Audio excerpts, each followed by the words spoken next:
The attack took place on the Callahan Bridge, leaving few witnesses and the bridge itself severely damaged. Some of the convicts are thought to have perished in the explosion that followed the initial attack. Revelations as to the professionalism of the attack struck police hours afterward. Aye, get lost!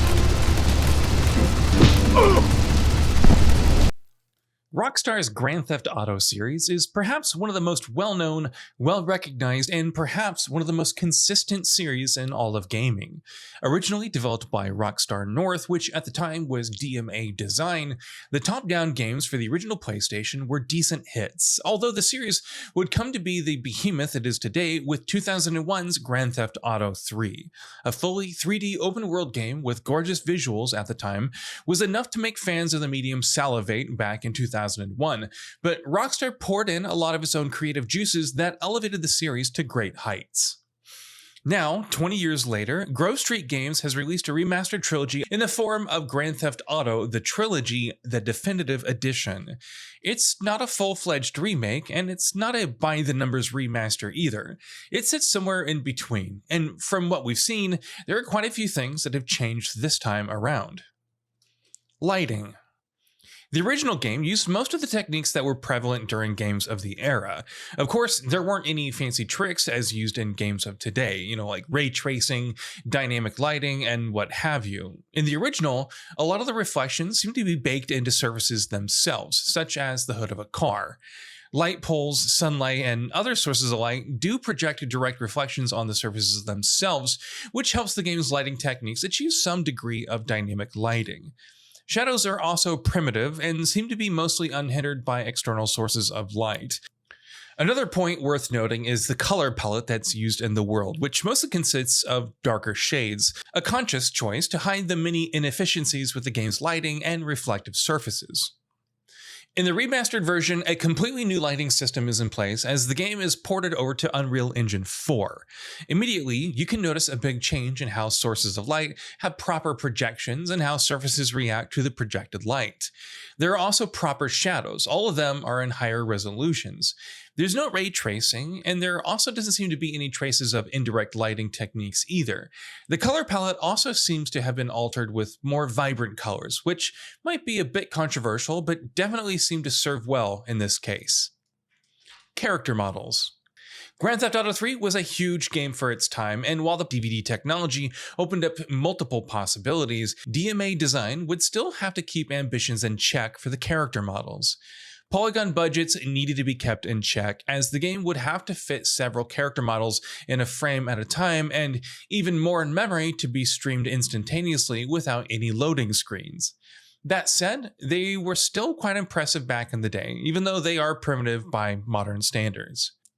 For the Definitive Edition, we're presuming that they have used some sort of upscaling technology, which would most probably have involved some sort of AI algorithms and then retouched textures and models by hand. That said, not all players seem to be fans of the updated models. Of course, some NPCs have gotten more love than others, which does lend some inconsistency to the whole affair. Streaming technology, draw distance, and NPC density. While the original Grand Theft Auto games did have open environments that players could explore at their own pace, a fully 3D environment that should be as deep as it is large was a monumental undertaking on DMA Design's behalf.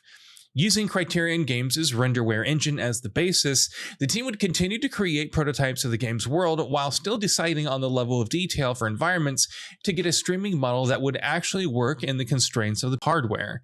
Keep in mind, there was only 32 megabytes of RAM, and it had to contain at least a decent-sized chunk of the game's map that wouldn't break if you went too fast. On top of that, there were a ton of other things that had to fit within the memory as well. Using a laundry list of technical wizardry, DMA Design was able to get a streaming system in place that could render the Liberty City without any loading screens. Of course, a lot of work had to be done in the NPC department too, as the lack of any pedestrians would make the city feel empty. A ton of character models for the NPCs had to be stored, along with their own behavior trees, voice lines, and whatnot. Draw distance is perhaps the most important parameter that designers can turn to get acceptable performance for games that have to render huge worlds. Given that the original displayed visuals at standard resolution, there's a fair bit of leeway for the development team to render faraway objects in half detail, reduce animations of NPCs to half once they were at a certain distance, or better yet, envelop the distant surroundings in a thick fog entirely to save precious resources or get a few more frames of performance. Getting Grand Theft Auto 3 to work at a targeted 30 frames per second on the 6th generation's consoles was a massive technological achievement that cannot be overstated, although the development team would continue building upon the foundations established for future entries in the series. For the definitive edition, a combination of Unreal Engine 4's powerful feature set and the fact that modern hardware is exponentially more powerful makes running these games in higher definition a relatively easy task. Of course, that's not to undermine the improvements in any way. From the higher resolution textures to the increased draw distance for the environments to seemingly an increased number of NPCs all around, there's a lot of change in the definitive edition. A modern console has at least 8 GB of RAM, which is more than enough to comfortably fit all information for this 20-year-old game, albeit with a fresh coat of paint. Unlike the original, there's no need for a sophisticated streaming model to get things to render in an orderly fashion, given a large memory pool. Animation and other improvements. Grand Theft Auto 3 also had a lot of cinematic flares, with a ton of camera angles and other cinematic tricks being used during the game's cutscenes. Of course, that required a lot of work in the animation department, and DMA Design did use some primitive motion capture to make the animations look great. However, looking back at it today, all of this looks rather primitive, with janky animations making the characters and the NPCs look rather cartoony. As evident from the footage in the definitive edition, this is an area that hasn't got any love. Weather effects and other particle effects like explosions, water, and fire have also been souped up with higher resolution textures and alpha effects, although they don't seem as palatable to the modern gamer eye as the other improvements.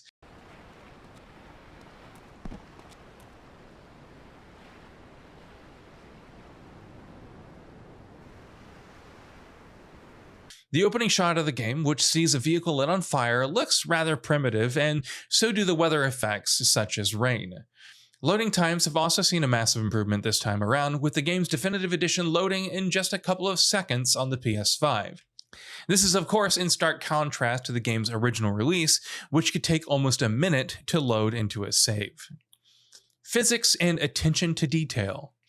The Grand Theft Auto series is known for its goofy yet realistic physics system, as well as the developer's penchant for crafting immaculately detailed worlds filled to the brim with secrets, all of which stands true for Grand Theft Auto 3 as well.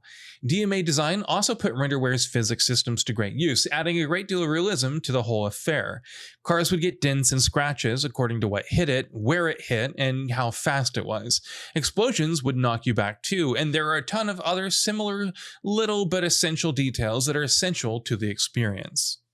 For the definitive edition, it seems that a few details have been lost in the transition. Many areas in the original included a bunch of newspapers lying on the ground, which would fly around, making the world feel a little bit more realistic. In the definitive edition, many areas lack those minor details. Furthermore, when throwing a grenade in water, the original would explode underneath the water, whereas in the definitive edition, the grenade explodes on impact at the surface of the water. In conclusion, Grand Theft Auto 3, the definitive edition, has many things that have been improved upon, but at the same time, many details have seen a bit of a downgrade as well. It's an inconsistent package that could have been better had it spent more time in the oven. What's here is certainly impressive, and a notable step up from the original, although certain rough edges in the package do make this remaster effort a bit sour. So what are your thoughts on this? Go ahead and share them in the comments below, and if you liked the video, please subscribe to the channel and enable all notifications by clicking the bell icon to get new video updates. We upload every day and would really appreciate your support. Thanks for watching.